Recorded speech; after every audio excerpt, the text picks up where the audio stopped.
A group of eager tourists had always dreamt of exploring the ancient mysteries of Ethiopia's rock-hewn churches in Lalibela. Among them were Sarah, a history professor, John, an adventurous travel blogger, and Amina, an Ethiopian-born architect with a personal connection to the site. The trio, along with a small group of other visitors, stood in awe of the monolithic structures carved directly into the mountainside.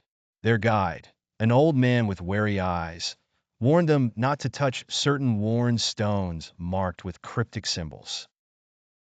These stones are part of an ancient containment spell, he explained, his voice barely above a whisper. Disturb them, and you awaken an ancient curse.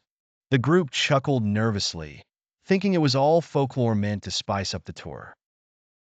Determined to prove the myth wrong, John, the ever-skeptical blogger, brushed his fingertips against one of the marked stones. The air grew suddenly cold, and a wave of unease washed over everyone. Sarah, noticing the sudden change, scolded him, but the damage was done. That night, as darkness enveloped Lalibela, an eerie wind howled through the valley. The tourists, having set up camp nearby, huddled around a fire swapping stories. Unbeknownst to them, shadowy figures flickered just beyond the firelight, their silhouettes sinuous and unnatural. Amina, feeling a strange pull, wandered away from the group. As she ventured further into the darkness, she found herself drawn to one of the churches. Her feet moved independently of her will, and she could hear faint chanting growing louder, more insistent. Suddenly, she saw them, witches, their eyes glowing a haunting red, cloaked in tattered robes that fluttered despite the still air. They encircled Amina, whispering in a language unknown to her, but one that sent chills down her spine. Back at the campsite, chaos erupted. The fire sputtered out, plunging everyone into darkness. Terrified screams pierced the night as the witches descended upon them, dragging some of the tourists into the shadows.